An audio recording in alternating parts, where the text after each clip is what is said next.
අහන්න නයනා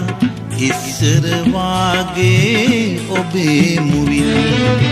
දෙනෙත පියාගෙන කියන්න මුමුණා